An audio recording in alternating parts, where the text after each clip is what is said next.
Study IQ IAS, अब तैयारी हुई अफोर्डेबल। दोस्तों, डेवलप्ड नेशन की तरफ से हमेशा भारत को प्रेशराइज किया जाता था अपनी coal based power generation capacity को कम करने के लिए। लेकिन भारत के सामने थी एक लार्ज पॉपुलेशन जिसकी एनर्जी ज़रूरतों को पूरा करना हमारी प्रायोरिटी थी। इसके बावजूद भारत ने वो कर दिखाया है जो करना आसान तो नहीं था। थर्ड नेशनल कम्युनिकेशन रिपोर्ट से जुड़े हुए 2 ऑफिशियल्स ने नाम न लेने की शर्त पर यह बताया है कि केवल 14 सालों में भारत ने अपने एमिशन इंटेंसिटी में 33% के रिडक्शन को अचीव कर लिया है। ये जो रिपोर्ट है UNFCCC कॉन्फ्रेंस ऑफ पार्टीज के जो पार्टी नेशन है उनके द्वारा अपने क्लाइमेट कमिटमेंट्स के प्रोग्रेशन को बताने के लिए सबमिट की जाती है, जो कि भारत की तरफ से भी की जाएगी। और यहीं से हमें पता चलिए ये गुड न्यूज़ जो दुनिया को चौंका देगी। भारत ने ये दिखाया है कि किस तरीके से आप अपनी लार्ज पॉपुलेशन की ज़रूरतों को पूरा भी कर सकते हैं।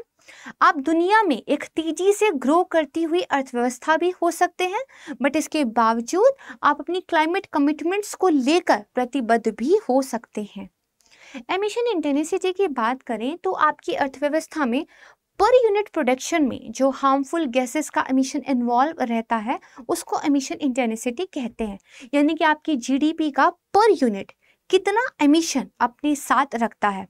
भारत ने अपनी अर्थव्यवस्था की ग्रोथ को इन हार्मफुल गैसेस से डीकपल करके दिखा दिया है, क्योंकि हमारी अर्थव्यवस्था तो ग्रो कर रही है लेकिन हमारी एमिशन इंटेंसिटी कम हो रही है।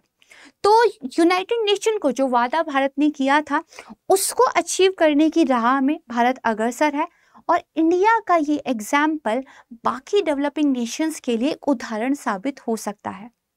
इसके पीछे काफ़ी सारे फैक्टर्स इन्वॉल्व थे, जैसे भारत सरकार की तरफ से सोलर एनर्जी को लेकर बहुत सारे स्कीम्स चलाए गए, जिसमें किसानों को भी कुसुम योजना के तहत एक प्रोत्साहन दिया गया। विंड फार्म्स जो है बड़े पैमाने पर पूरे भारत में लगाए गए। इसके अलावा इलेक्ट्रिक व्हीकल्स को लेकर भारी सब्सिडी भारत सरकार की तरफ से कंज्यूमर्स को प्रोवाइड की गई।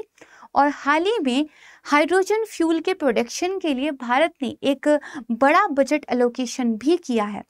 सिर्फ इतना ही नहीं, सस्टेनेबल डेवलपमेंट कैसे होता है ये भारत दिखा रहा है अपने फॉरेस्ट कवर को भी इंटैक्ट रखे हुए। यानी कि हम इंडस्ट्रियलाइजेशन तो कर रहे हैं लेकिन हम अपने वनों को भी बचा रहे हैं। 2019 का डाटा ये बताता है कि भारत के टोटल एरिया में से 24.56% पर फॉरेस्ट एंड ट्री का कवर है, जो कि एक कार्बन सिंक का काम करता है और ये पहले की तुलना में बड़ा है। कुछ डाटा पर और नजर डालते हैं। अगर हम भारत के इमिशन रिडक्शन के रेट की बात करें तो ये भी हमने दुगना कर लिया है। 2014 से 2016 के बीच में जो एमिशन रिडक्शन का रेट था पर एनम वो आपका 1.5% था, लेकिन अब आप देखेंगे 16 से 19 के बीच में ये दुगना हो गया है, 3% हो गया है। वहीं एक और डाटा है सेंट्रल इलेक्ट्रिसिटी अथॉरिटी का। उन्होंने बताया है कि जो पावर जनरेशन, वर्ड पर ध्यान दीजिएगा, मैं पावर जनरेशन की बात कर रही हूँ, हमें हाइड्रो न्यूक्लियर रिन्यूएबल एनर्जी से मिलता है, वो टोटल शेयर में से अभी जो है 25.3% है और जो पहले के 24.6% से ज़्यादा है। बट अभी भी 75% 2019 में जो हम बेसिकली पावर कंज्यूम करते थे वो हमारा थर्मल पावर स्टेशन से आता था, अभी ये 73% हो गया है।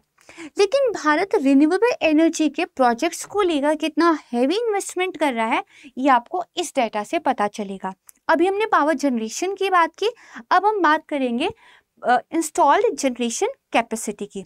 तो अगर आप फॉसिल वाली कैटेगरी देखोगे तो दरअसल ये 56.8% है, और वहीं अगर आप नॉन फॉसिल वाली कैटेगरी देखते हो जिसमें हाइड्रो, सोलर, विंड, न्यूक्लियर ये वाले जो बेसिकली एनर्जी सोर्सेज हैं ये शामिल हैं, तो ये लगभग है 43%। यानी कि आने वाले टाइम में जो पावर जनरेशन है वो 43% हमारा नॉन फॉसिल सोर्सेज से अचीव हो रहा होगा, एंड ये फैक्टर्स रिस्पॉन्सिबल है भारत की इस सफलता के लिए। तो आज़ादी के अमृत महोत्सव को हम सेलिब्रेट कर रहे हैं, तो हमें सेलिब्रेट करना चाहिए कि किस तरह भारत उन कमिटमेंट्स को भी पूरा कर रहा है जो हमने अंतर्राष्ट्रीय स्तर पर दी थी, और उन लक्ष्यों को भी अचीव कर रहा है जिनके लिए हम जिम्मेदार हैं अपने नेशनल लेवल पर। इसी के साथ ही मैं आपको एक और इम्पॉर्टेंट जो है सूचना देना चाहूँगी। आज़ादी का अमृत महोत्सव स्टडी IQ भी इसको सेलिब्रेट कर रहा है और हमारे जितने भी मेजर ऑप्शनल्स हैं उस पर एक बहुत हैवी डिस्काउंट आपको इस सेल के दौरान मिल जाएगा।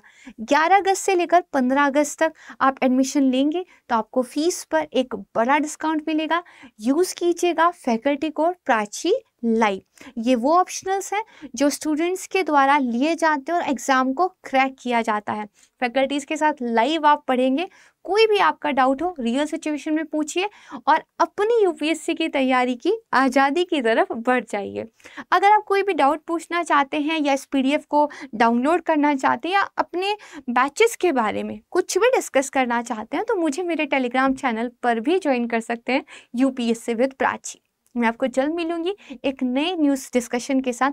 तब तक के लिए अपना ख्याल रखिएगा। Thank you so much everyone. जय हिंद। स्टडी IQ IAS, अब तैयारी हुई अफोर्डेबल।